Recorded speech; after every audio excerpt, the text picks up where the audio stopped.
Goeiemôre en baie welkom by ons E-Kerk Week van Gebed.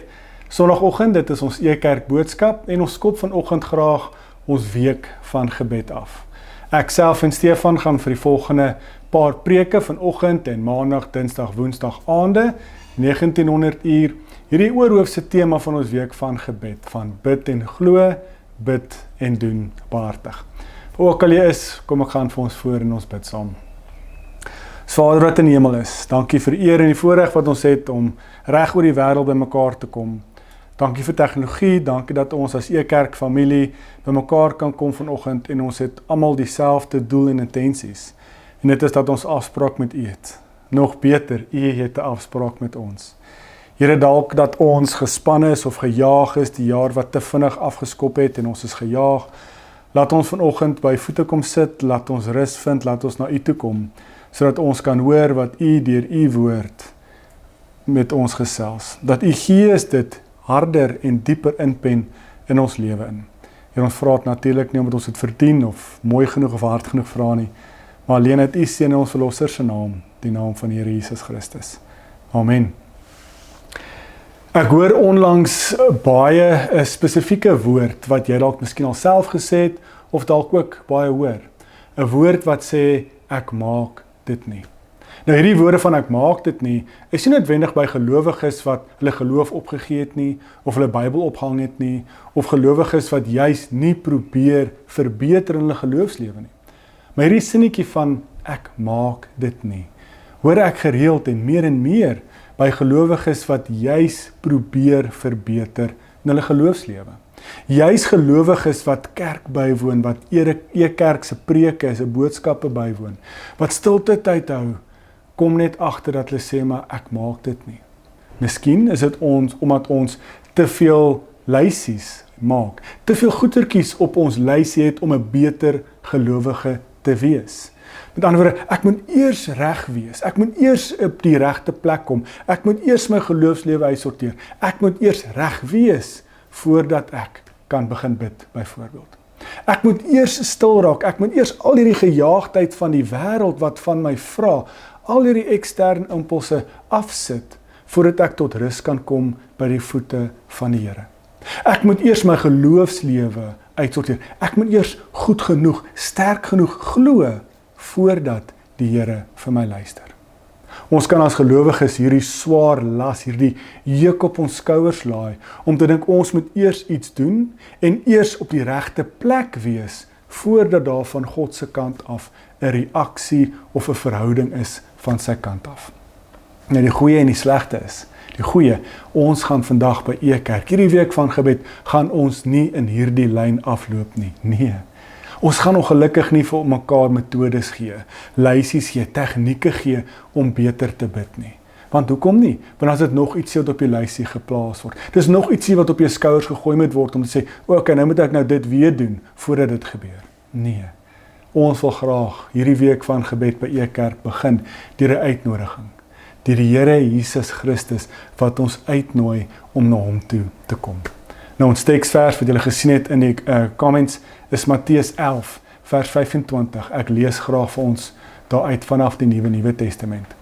Jesus sê toe verder: Vader, Here van alles in die hemel en op aarde, ek prys en dank U omdat U gesorg het dat die slim en hooggeleerde mense nie hierdie dinge begryp of verstaan nie, maar dat die eenvoudigste onder ons dit heeltemal begryp.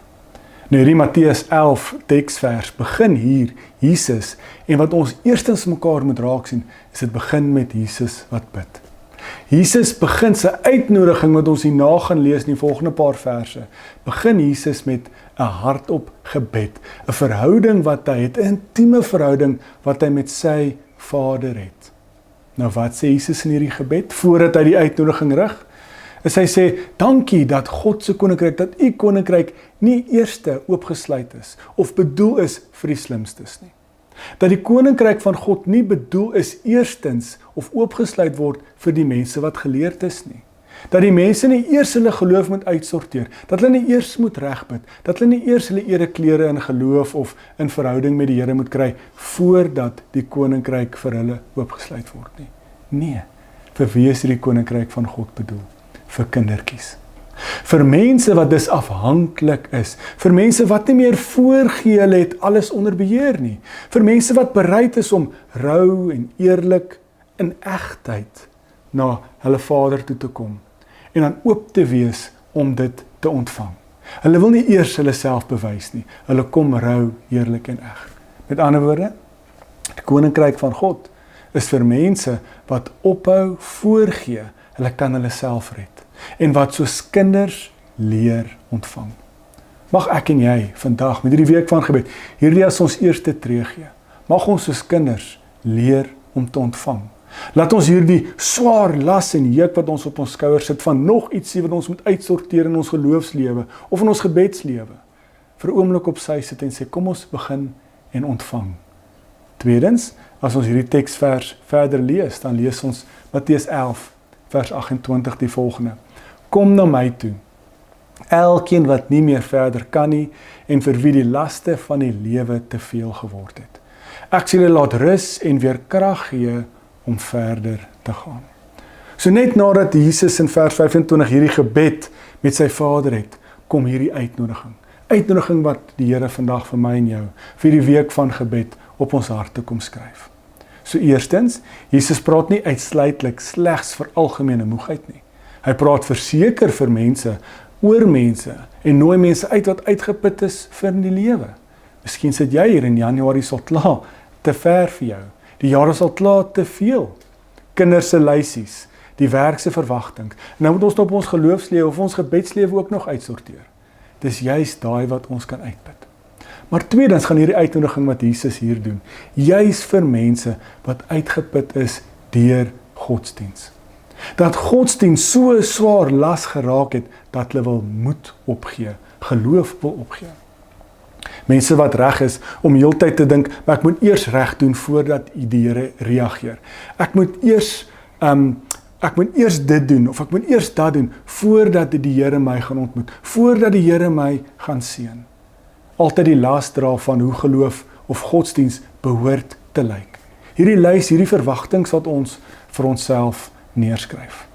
En dan sê vers 30 vir ons iets radikaal van Jesus. Ons lees, dit is dit wat ek van julle vra, sê Jesus in vers 30. Is nie moeilik nie, en die laste van die lewe wat ek op julle skouers laai, is lig.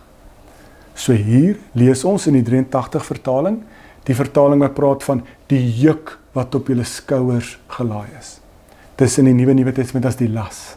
Nou 'n juk in die antieke tyd was iets baie bekend. Dit is hierdie houtraam wat op beeste se skouers gelaai is voordat hulle iets kon sleep of kon trek.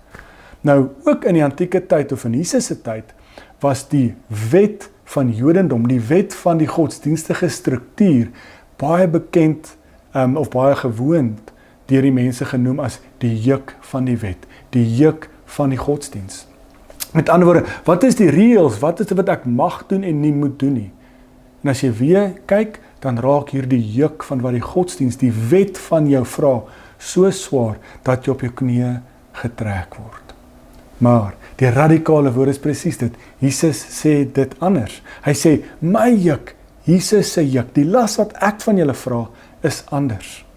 Hy praat met mense wat onder hierdie godsdienstige las op hulle knieë, op hulle maag, op hulle gesigte getrek word, want die vereistes is te veel.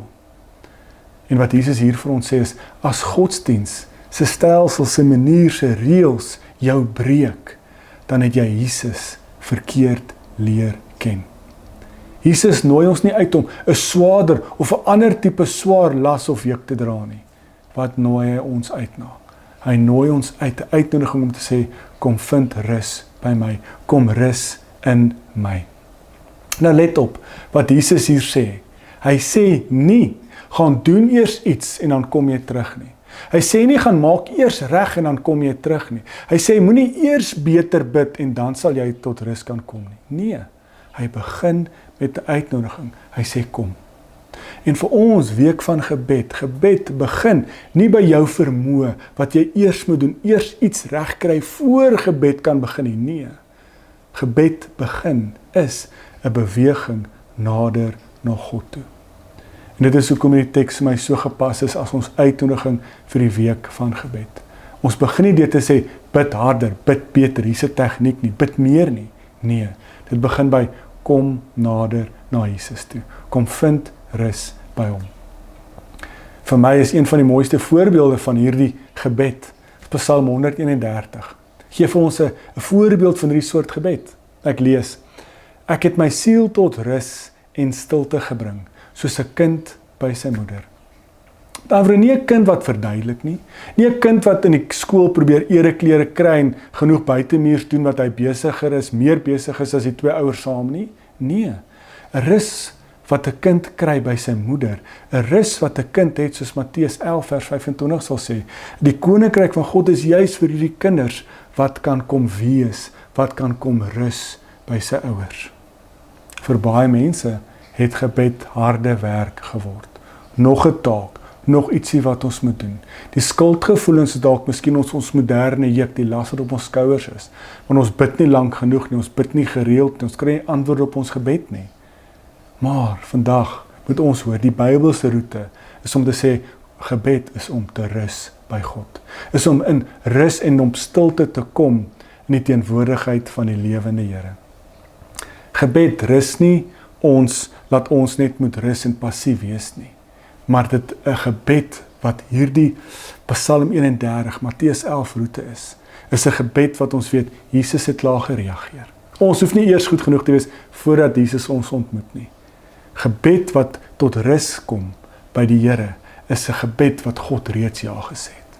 Om te bid is dis nie om aanvaar te word, om te bid en te vaar te aanvaar te word nie, maar 'n gebed volgens hierdie roete is om te weet dat ons al reeds aanvaar is deur wat Jesus vir ons kom doen het. Gebed is nie om tot God te nader nie, maar gebed is om vanuit ons teenwoordigheid van die lewende God te leef. Dink mooi, dis wat die goeie genadige God doen.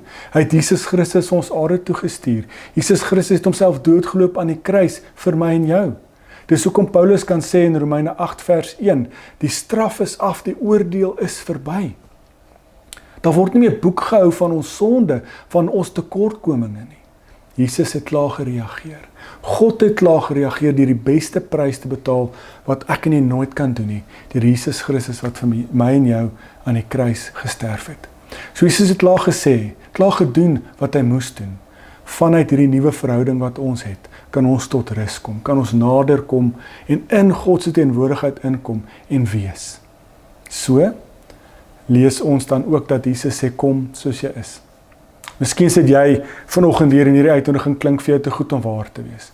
Jy sê maar, Peer, jy verstaan nie, kerk, julle verstaan nie die string sondes wat agter my lê nie. Julle verstaan nie die donker hoeke waarin ek uithang nie. Maar Jesus sê nog steeds, die skuld is af. Jesus het klaar vir jou aan die kruis betaal. Jesus kyk na jou toe met nuwe oë. Mag jy dit besef en mag jy met daai besef na die Here toe kom vandag. Mag jy kom soos jy is.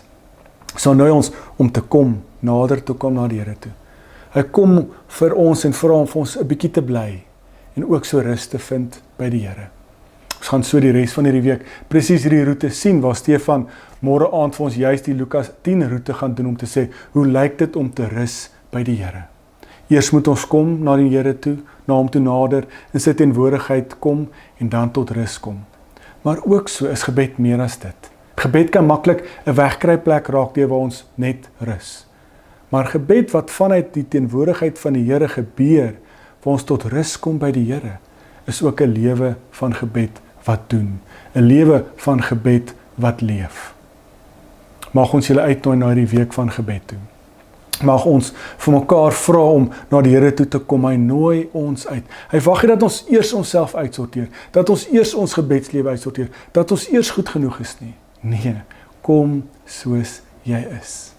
Die Here omarm jou, soos wat jy 'n kind na die Here toe kom en kom rus vind by die Here. Mag ons met daai nuwe wese van wie ons is in die lewende Here wat hy vir my en jou gegee het, kom sit by sy voete. Mag ons môre aan verder reis, waar Stefan vir ons juis wys hoe lyk dit om te rus by die Here. Mag ons dan ook verder saam met ons hierdie week van gebed reis, waar ons sê, mag ons ook 'n lewenstyl van gebed leef wat doen, 'n gebed wat loop. Mag ons dan ook so die laaste Woensdag aand saam met Stefan Reis, wat ook vir ons wys, as ons hierdie lewe leef van gebed wat loop, wat doen, is dan ook so om Jesus se emosies, se gevoel aan te spreek. Soos Jesus te voel, om hierdie lewenstyl van gebed te leef. Mag jy hierdie res van hierdie week van gebed nader kom na die Here toe, vanuit hierdie plek van die Here leef, en mag ons weet, God wag nie vir jou om beter te bid nie. Hy wag vir jou. Kom ons bid saam. Here, dankie vir die geleentheid en die voorreg wat ons het om te weet dat U ons uitnooi. Net soos wat ons is. Ons moet onsself nie eers uitsorteer, eers goed genoeg wees, eers ons geloof uitsorteer nie. Die Here roep ons, U roep ons vandag, net soos wat ons is. Mag ons die uitnodiging aanvaar en ook kom soos ons is. Mag ons kom rus vind by die Here.